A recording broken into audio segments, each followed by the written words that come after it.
How is it going? Welcome back. It's Thursday night and you're here with me on Mr. Eric Reads, and that's a good thing because I'm excited to have you. Tonight's book is by Peter Elwell and it's called Adios, Oscar, a Butterfly Fable. So, I wonder what we're going to find out about Mr. Oscar. Well, sit back, relax, and enjoy Adios, Oscar, here on Mr. Eric Reads. There was a house, and in the window of this house there was a flower in a pot. And on the leaf of this flower, there was a little caterpillar. And if you asked that caterpillar his name, he would have said, "My name is Oscar."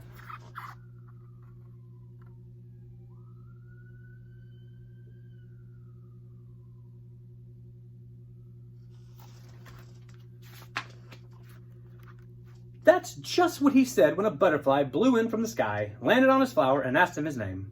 "Hey, pleased to meet you there, Oscar," said the butterfly. "My name's Bob. I just flew in from Detroit, and boy, are my wings tired. But seriously, do you know the way to Mexico?" Nope, but I sure like those wings of yours," said Oscar. "Thanks," said Bob. "One day you'll have a pair of your own." "Really?" Oscar gasped. "Count on it," said Bob. Then, fluttering off on the passing breeze, he shouted, "And if you're ever down in Mexico, look me up."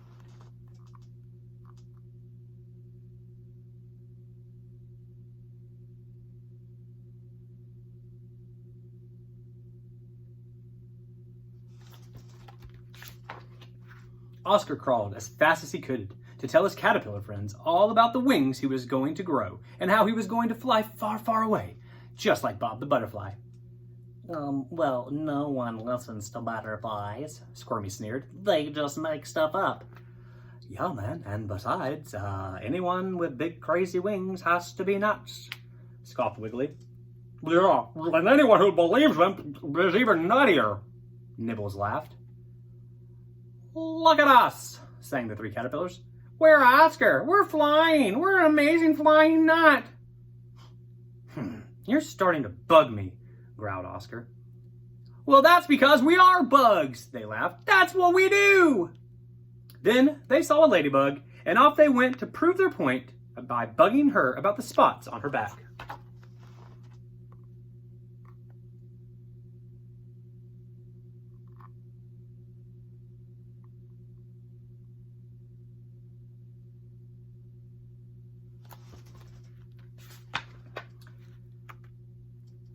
"Hey, psst, don't listen to them. They're knuckleheads," whispered a little voice. It was Edna, the bookworm, peeping shyly from behind Oscar's flower pot.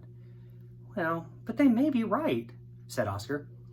"And they may also be wrong," Edna suggested. "Want to find out?" Looking first this way, and then that way, she silently motioned for Oscar to follow her. They crawled up off the windowsill, then up a bookcase until they came to an old book made of shiny brown leather and decorated in gold.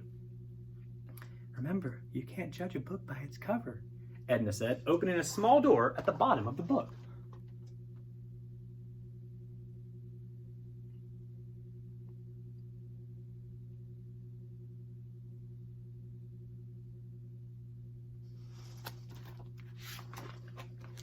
It was a door to the library.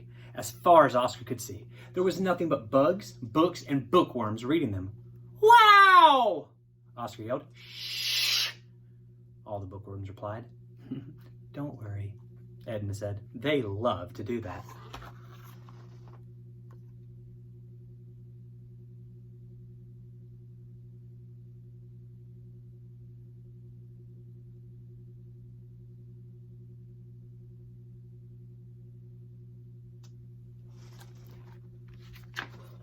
Oscar and Edna found all kinds of books that said that caterpillars do grow wings and turn into butterflies, and that butterflies who look like Bob do fly all the way to Mexico.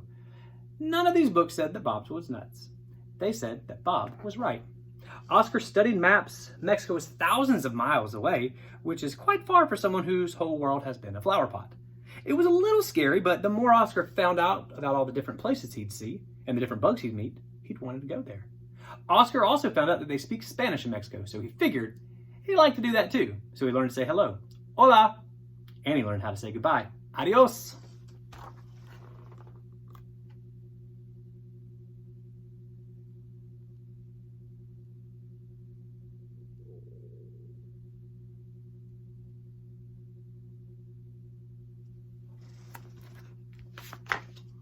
He learned how to introduce himself so that everyone would know who was saying hello and goodbye.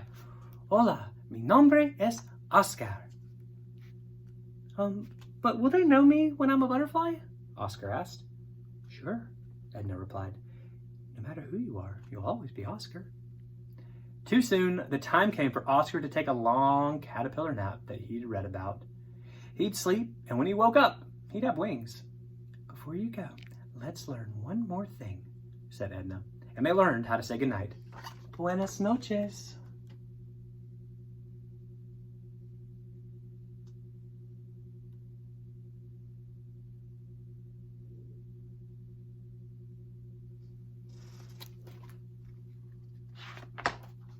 Oscar went to sleep and dreamed of a distant blue mountain and of all the new friends he'd meet as he rode the wind out of Cleveland and all the way to Mexico. He slept, and he slept, and he slept, and he slept some more.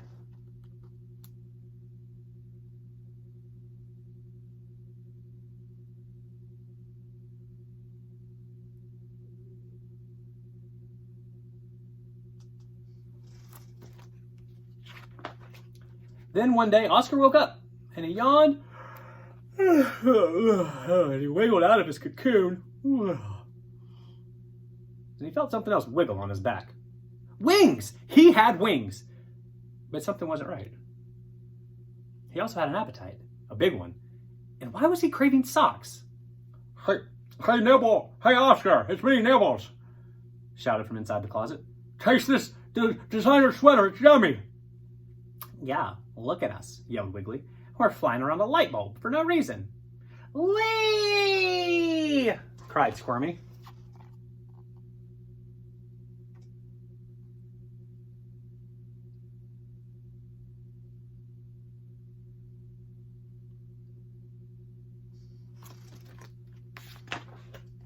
Feeling the urge to head for the light bulb, Oscar flew to the mirror instead. Oh no. Someone made a mistake. I'm not a butterfly, I'm a moth. Now, Oscar would never ride the wind. He would never see Mexico. For the rest of his life, he'd be flying around a light bulb or sitting in a drawer eating old socks. Oscar tried to make the best of it. Even with nowhere to go, flying sure beat crawling, and socks actually tasted pretty good. But when Oscar said, "More socks, please," in Spanish, "Más medias, por favor," it made him sad. It just reminded him of the blue mountains that he'd never see.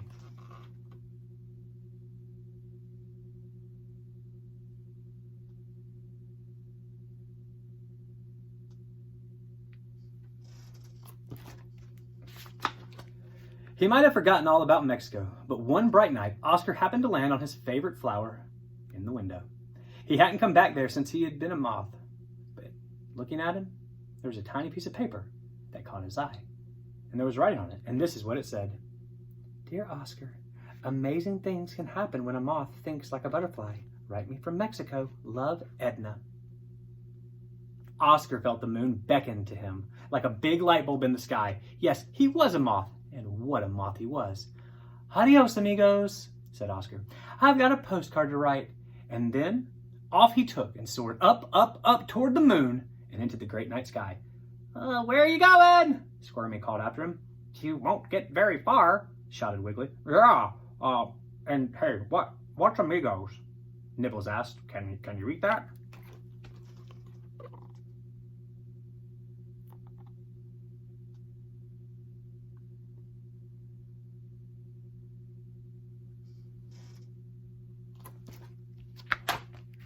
The other moths figured out that he'd be back as long as there was a porch light to fly around.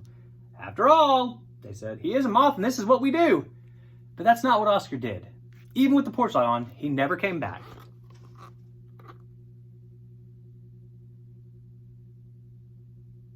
However,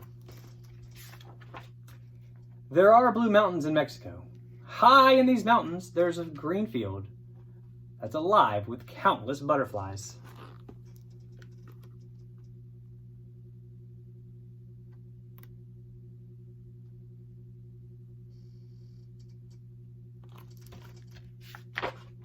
And in the middle of this field, there's a flower. And sitting on that flower, you'll find a moth who's writing a postcard to a friend.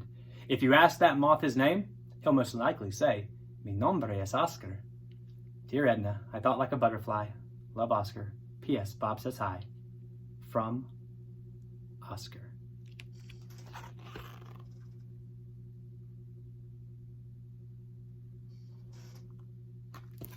The end.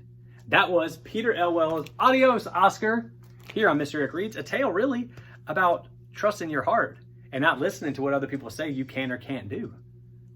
I wonder what else we can do when we put our minds to it. I wonder how smart we can get, how strong we can get, how polite we can be. Who knows? But as always, guys, please continue to be safe. Please continue to wash your hands, and please continue to practice kindness in everything that you do today. Thank you for joining me. Come back again tomorrow. We'll see you around.